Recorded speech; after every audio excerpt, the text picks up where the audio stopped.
Hello दोस्तों, आपको ये तो पता होगा कि कूली की फ़िल्म की शूटिंग के दौरान अमिताभ बच्चन को चोट लगी थी और वो मरते-मरते बचे थे। फिर भी उस दौरान उनके साथ और क्या-क्या हुआ, इस बारे में आज हम आपसे रूबरू होंगे। चलिए बात करते हैं। घटना: अमिताभ बच्चन 26 जुलाई 1982 को बेंगलुरु में कूली फ़िल्म की शूटिंग कर रहे थे। यह एक फ़ाइट सीन था। एक्शन डायरेक्टर के कहने पर पुनीत ईश्वर को अमिताभ के मुँह पर घुसा मारना था और उन्हें टेबल पर गिरना था। सीन अमिताभ के बॉडी डबल के साथ शूट करने का सजेशन दिया गया। बिग बी सीन में रियलिटी चाहते थे, इसलिए उन्होंने खुद ही यह सीन करने का फैसला किया। एक्टर्स रेडी हुए, लाइट्स ऑन हुई, कैमरा एंगल सेट हुए, डायरेक्टर के एक्शन बोलते ही शूटिंग शुरू हो गई। शॉट ओके हुआ और लोग तालियां बजा रहे। अमिताभ के चेहरे पर भी मुस्कुराहट थी, लेकिन तभी उन्हें पेट का हल्का सा दर्द महसूस हुआ। दरअसल टेबल का एक कोना उनके पेट में चुभ गया था। कूली की शूटिंग के दौरान लगी यह चोट शुरू में मामूली सी थी, लेकिन 2 दिन बाद इतनी घातक निकली जो आज तक उन्हें दर्द देती है। डॉक्टर भी नहीं पकड़ पाए थे चोट। बिग बी को दर्द हो रहा था और वे जानते थे कि उन्हें चोट लगी है, लेकिन खून की एक बूंद भी नहीं निकली थी।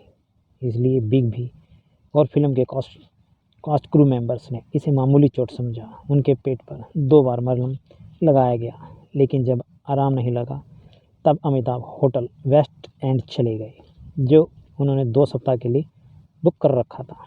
दर्द कम नहीं हुआ तो डॉक्टर को बुलाया गया, लेकिन उन्होंने भी यही कहा कि कोई गहरी चोट नहीं है। डॉक्टर्स पेन किलर दवाई लेकर चले गए ताकि वे आराम से सो सकें। एक्सरे में भी नहीं पता चला चोट का। हादसे के अगले दिन जब दर्द में कोई कमी नहीं हुई, बच्चन साहब के personal physician doctor KM. Shah को बुलाया गया। डॉक्टर शाह उनकी हालत देख बेहद नाराज़ हुए। तुरंत उन्हें बेंगलुरु के सेंट फिलोमा हॉस्पिटल में एडमिट किया गया। एक्सरे किया गया, लेकिन इसमें भी किसी तरह की सीरियस इंजरी डॉक्टर्स को समझ नहीं आई। हालांकि मेडिकल एक्सपर्ट्स ने कहा कि बिग बी की कुछ टेस्ट और किए जाने चाहिए। यह थी दर्द की वजह। तीसरे दिन भी उनकी हालत में कोई सुधार नहीं आया।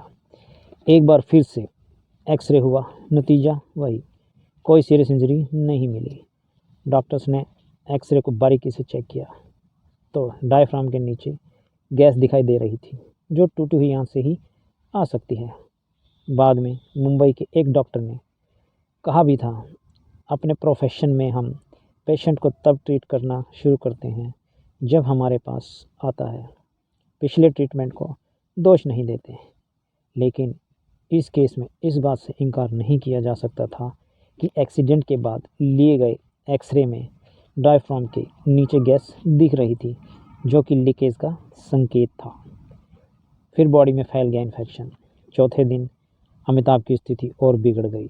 यूनिट के कई बार आग्रह करने के बाद वेल्लोर के जाने माने सर्जन एच.एस. भट्ट अमिताभ का केस देखने को तैयार हो गए।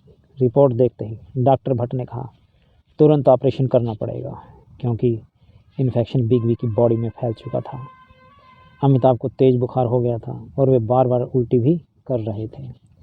दोपहर 2:30 बजे के करीब उनकी हालत ज़्यादा बिगड़ गई। उनकी धड़कन 1 मिनट में 72 की बजाय 180 की स्पीड से चलने लगी थी और वे कोमा में चले गए थे। सर्जरी के बाद हैरान थे डॉक्टर्स ने ऑपरेशन शुरू किया। उन्होंने बिग बी का पेट चीर कर देखा तो हैरान रह गए। अमिताभ के पेट की झिल्ली, जो पेट के अंगों को जोड़े रखती है और केमिकल से उन्हें बचाती है, फट चुकी थी। छोटी आंत भी फट गई थी।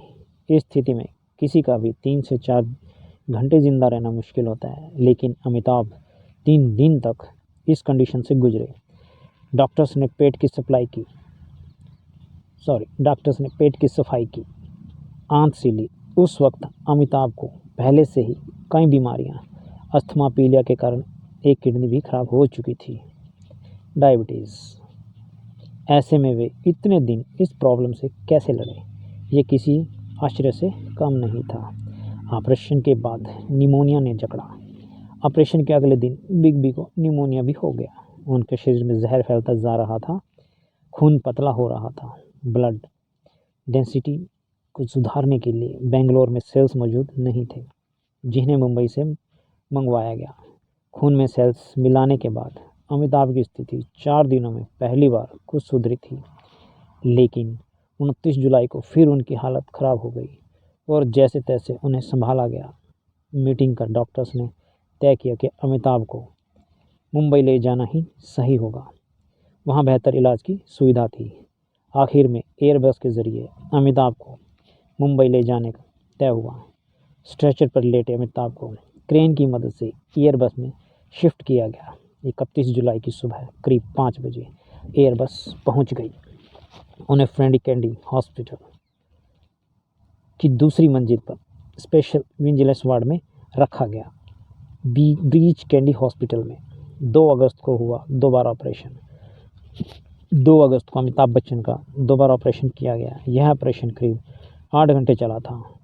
उस वक्त ब्रीच कैंडी हॉस्पिटल किसी रेलवे स्टेशन से कम नज़र नहीं आ रहा था, लेकिन बिग बी हालत अभी भी नाजुक बनी हुई थी। 24 घंटे ब्रीच कैंडी अस्पताल के बाहर हज़ारों प्रशंसकों की भीड़ लगी रहती थी। देश भर में उनके लिए प्रार्थनाओं का दौर जारी था। जया बच्चन खुद जब प्रार्थना करने सिद्धिविनायक मंदिर गई तो देखकर हैरान रह गई कि वहाँ पहले से ही हजारों लोग अमिताभ की सलामती की दुआ मांग रहे हैं, जिन्हें काबू में करने के लिए भारी मात्रा में पुलिस बल तैनात किया गया था।